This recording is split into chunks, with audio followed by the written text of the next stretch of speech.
saya Rizky Karina Panjangan. Di sini saya akan melaksanakan kegiatan penyuluhan perorangan dengan penyakit hipertensi.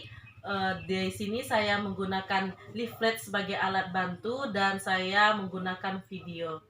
Selamat menyaksikan. Selamat pagi Pak Jamal. Pagi Bu. Bagaimana kabar Bapak hari ini? Aduh, kurang sehat Bu. Wah. Tadi malam susah sekali tidur.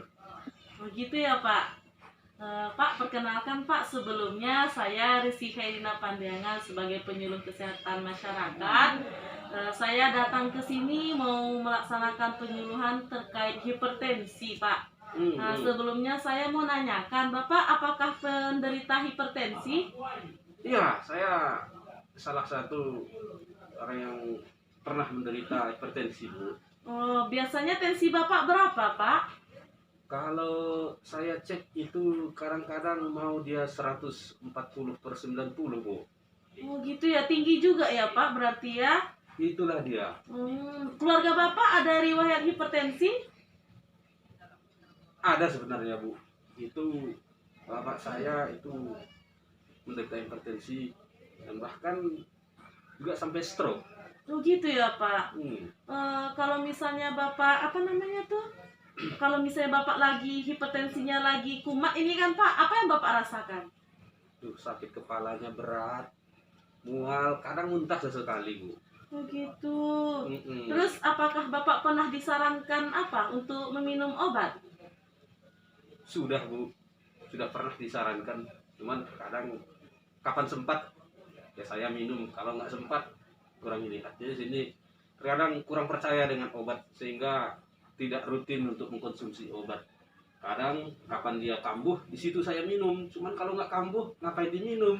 Sama dengan orang sakit itu harus diobati, kalau nggak sakit kenapa harus berobat? Itu pikiran saya Bu. Oh gitu ya, jadi Iya. Bapak merasa meminum obat itu ketika lagi kambuh saja ya Pak? Betul, betul. Oh gitu ya, jadi Bapak apakah sering pergi kontrol ke puskesmas atau ke bidan desa kita? Oh, jarang sekali Bu.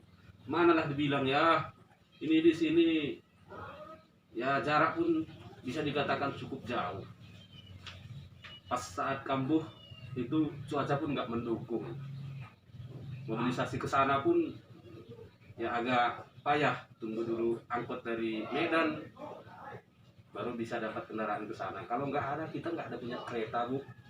Ya tahu sendirilah, keadaan kita pas-pasan. Sehingga saya pun jarang untuk cek ke puskesmas ataupun rumah sakit yang terdekat, karena memang semua akses agak jauh dia Bu. Gitu. Iya. Kira-kira Bapak tahu nggak apa dampaknya kalau Bapak kan penderita hipertensi nih? Tensinya selalu tinggi. Jadi kira-kira Bapak tahu nggak dampaknya kalau misalnya Bapak tidak rutin untuk meminum obatnya? Kalau saya rasa-rasakan sih pasti ada dampaknya. Cuman entah efeknya fatal atau enggaknya itu saya kurang tahu juga. Atau ada saran atau ada kira-kira masukan? Nah gini Pak, kalau misalnya Bapak kan udah penyakit hipertensinya kan, sudah selalu tensinya tinggi, dan dokter sudah mengatakan memang Bapak adalah penyakit hipertensi. Iya. Terus riwayat keluarganya pun ada yang hipertensi. Betul. Jadi Bapak harus meminum obat secara teratur. Karena hipertensi ini berkaitan erat dengan penyakit jantung. Sebelumnya Bapak pernah melihat atau mendengar tidak ada tetangga atau keluarga yang pernah tiba-tiba meninggal dunia tanpa ada sebab akibat ini Pak? Rupanya pagi-paginya kita dengar sudah meninggal dunia. Ada Bu, itu tetangga juga ada yang demikian. Di daerah-daerah lain juga ada, juga pernah saya dengar, dan juga saya lihat sendiri ada, karena kebetulan ya, kawan permainan saya dulu ada juga menderita hal yang sama dan juga dia meninggal mendadak. Nah itulah dia Bu. Nah itu Pak, jadi ada kaitannya loh Pak dari Bapak tidak mengkonsumsi obat dengan kejadian yang Bapak lihat tadi. Nah Hubungannya apa coba ya kan Pak? Jadi hubungannya hipertensi itu berkaitan erat namanya dengan kinerja jantung. Jadi kan jantung ini kan berfungsi untuk memompa darah Pak. Betul. Jadi ketika tensi kita tinggi kan tekanannya kan sangat kuat kan Pak, tekanan darah itu. Iya. Jadi yang bisa menyebabkan nanti kita merusak fungsi dari jantung itu tersendiri Pak. Jadi bisa menyebabkan pembesaran jantung, bisa menyebabkan serangan jantung, bahkan yang gagal jantung. Nah, yang meninggal tiba-tiba itu kemungkinan besar bisa disebabkan oleh gagal jantung. Selain itu Pak, jika Bapak tidak meminum obat secara teratur, juga hipertensi ini juga berkaitan dengan stroke Pak. Jadi kalau kita misalnya stres kita tidak terkelola dengan baik, tensi kita pun tinggi, kita bisa menjadikan jadi stroke Pak gitu. Nah, kenapa bisa terjadi stroke kan Pak? Karena kan aliran darah tadi kan kencang ya kan Pak. Betul. Jadi pembuluh darah itu bisa jadi pecah. Nah, itu yang bisa menyebabkan stroke Pak. Selain itu, hipertensi ini juga berkaitan dengan penyakit ginjal Pak. Jadi sangat bahaya jika Bapak penyakit hipertensi tidak meminum obat secara teratur. Makanya dari Puskesmas dan pemerintah selalu menggalakkan supaya bagi orang masyarakat yang penyakit hipertensi untuk selalu meminum obat secara teratur setiap hari untuk mengatasi lah kejadian yang tidak kita inginkan Pak, gitu Pak. Iya. Saya cobalah nanti Bu merubah pola pikir saya. Ya mudah-mudahan ya dengan penjelasan dari Ibu tadi saya sedikit memahami dan bisa menjadi bahan pertimbangan dan motivasi bagi saya untuk memang selalu rutin mengkonsumsi obat. Ya artinya ya harta yang pertama kita tahu ya kesehatan. Saya masih muda, cuman sudah menderita hal yang demikian. Ya maunya penyakit hipertensi ini ya semakin hari semakin minim lah. Mudah-mudahan juga harapannya ke depan ini nggak ada lagi penyakit hipertensi ini yang saya derita gitu. Iya. Kalau boleh saya tahu ya Pak, kalau Bapak biasanya kalau membeli obat hipertensi pernah di warung atau di apotek atau di toko obat Pak? Seperti yang di awal tadi Ibu, karena mobilisasi di sini agak payah. Kalau ke warung ya tentu iya untuk penanganan pertama dari warung. Ya nanti kalau udah ada agak mendingan perubahannya, kemudian saya usahakan ke apotik atau ke puskesmas untuk cek. Ya kalau misalnya ada saran dari sana, ya dengan keadaan yang ada tentu saya juga mengusahakan walaupun itu dalam keadaan ekonomi yang kurang, tentu saya usahakan juga untuk kesehatan saya Bu. Itu dia. Gitu. Jadi saya tarik kesimpulan bahwasanya Bapak pernah bahkan lumayan sering ya Pak untuk membeli obat di warung ya Pak? Iya, cuman itu tadilah apa adanya aja. Penanganan pertama gitu. Nah, seharusnya Bapak jangan membeli obat hipertensi di warung Pak. Nah, kenapa gitu Bu? Karena kan gini Pak, setiap yang penyakit hipertensi itu memiliki dosis yang berbeda Pak. Setiap orang memiliki dosis yang berbeda. Karena dosis ini dipengaruhi oleh umur, dipengaruhi oleh faktor penyakit lain Pak. Jadi kalau seandainya Bapak membeli obat di warung, pertama Bapak pasti tidak dicek sebelumnya berapa tensi Bapak kan? Iya. Nah, untuk dosisnya sendiri Bapak pasti mungkin tidak tahu ya kan Pak? Iya. Pasti cuma dibilang, Bu, saya butuh obat hipertensi, seperti itu saja. Jadi diberikan, tapi Bapak tidak tahu dosisnya kan? Iya. Nah, maunya Bapak kalau seandainya butuh obat hipertensi dan Bapak kan memang harusnya kan meminum obat hipertensi setiap hari ya kan Pak? Nah, jadi jangan untuk kedepannya kalau jika obat hipertensinya habis, jangan Bapak belinya di warung. Bapak datang ke tempat pelayanan kita ya Pak, di puskesmas kita atau ke bidan desa kita Pak.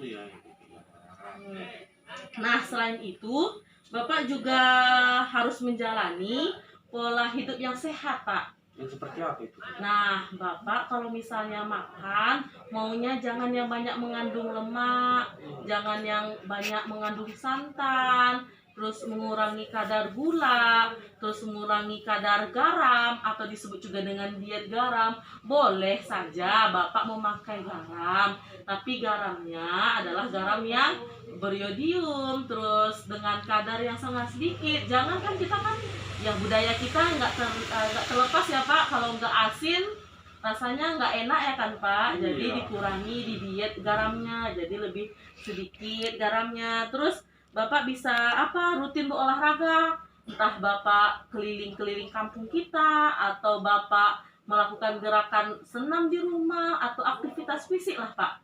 Jangan Bapak, kan Bapak saya lihat postur badannya juga ini agak terlihat gemuk ya kan Pak. Jadi Bapak juga harus melakukan diet Pak. Maksudnya dietnya di sini Bapak mengurangilah dari kadar lemak tadi, karbohidratnya. Bapak banyak memakan apa lah? Makan sayur, makan buah. Terus selain itu Bapak juga kalau bisa berhenti merokoknya Pak. Dan Bapak bisa mengelola stresnya gitu. Gak usah banyak-banyak pikir yang lain-lain Pak. Udah jaga kesehatannya saja. Terus untuk mengatasi kelupaan Bapak tadi kan Bapak sering lupa ya. Tadi kan mau minum obat ya kan. Jadi Bapak minta tolong nih sama ibu atau sama anak untuk mengingatkan jadwal minum obat Bapak. Dan usahakan Pak taruh obatnya itu di tempat yang bisa terlihat gitu. Jadi nggak kelupaan Bapak minum obatnya. Nah terkait tadi transportasi ya kan, kalau mau ke puskesmas kan jauh ya kan Pak. Bapak bisa datang ke bidan desa kita aja. Jadi sekarang puskesmas sudah membentuk supaya penderita hipertensi ini mudah mendapatkan obat Pak. Dengan cara datang ke bidan desa. Kalau dulu kan hanya di puskesmas saja kan Pak. Sekarang kita sudah tersedia di bidan desa Pak gitu. Nah kira-kira Bapak paham tidak ya? Paham Ibu. Oh paham, alhamdulillah. Alhamdulillah. Terus sebelum kita apa Pak, Bapak mau saya ajak nonton Pak? Nonton apa Bu? Kita nonton apa ya Pak? Nonton terkait hipertensi ya Pak. Iya, Biar iya. Bapak semakin paham terkait apa itu hipertensi, bagaimana penanganannya. Bentar ya Pak, saya putarkan videonya. Nah,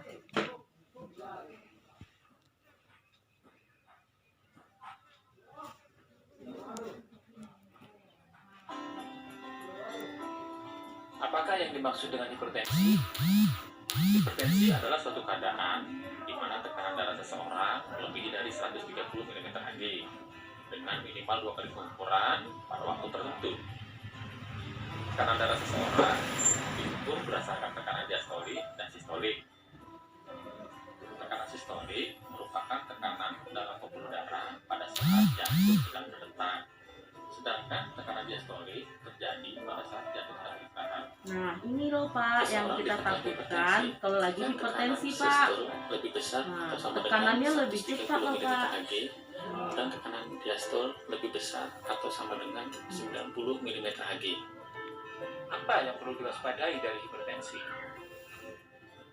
Hipertensi yang tidak ditangani dengan baik menimbulkan risiko pada organ penting tubuh seperti jantung, otak, dan ginjal. Pada mata dapat terjadi gangguan penglihatan. Pada ginjal dapat terjadi gagal ginjal. Pada jantung dan pembuluh dapat terjadi gangguan. Gangguan pada jantung dan pembuluh dapat diprediksi untuk memperkecil resiko ke depannya. Sangat bahaya bukan Bagaimana Pak? cara memprediksi resiko hipertensi pada pembuluh-pembuluh darah?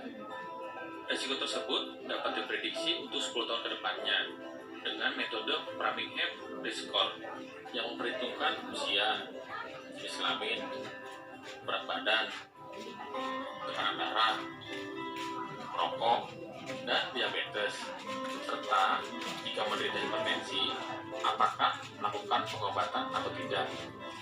Usia dan jenis kelamin adalah faktor yang tidak dapat diubah. Tetap tenang, jangan panik. Nah, kalau Bapak Ikuti saran dari tenaga hipertensi, kesehatan harus untuk menangani mengikuti hipertensi saran dari dengan dari tenaga kesehatan kita ya Pak. pola hidup sehat Nah, dapat pola hidup dilakukan dengan sehat. cara mengikuti pola makan yang dianjurkan untuk penderita hipertensi atau yang biasa disebut DAS. Bapak bisa lihat kan di sini berapa porsi makannya kan Pak? Nah, lebih banyak makan yang serat, ada buah, ada sayur. Hanya saja perlu membatasi jumlah asupan kalori, natrium atau garam. Nah, kita juga diet garam, jangan minum soda, jangan minum tua ya Pak. Makanan dengan kandungan garam tinggi perlu diwaspadai. Tekan tekanan darah. Nah, selanjutnya kita juga melakukan Orang dewasa olahraga. melakukan olahraga minimal 30 menit setiap harinya.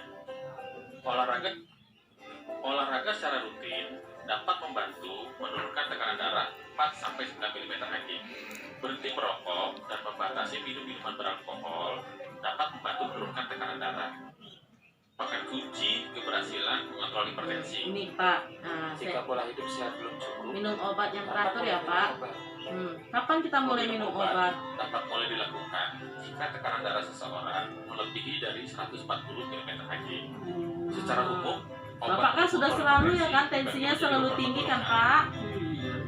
Golongan pertama yaitu diuretik adalah obat-obat yang mampu mengurangi cairan dalam tubuh.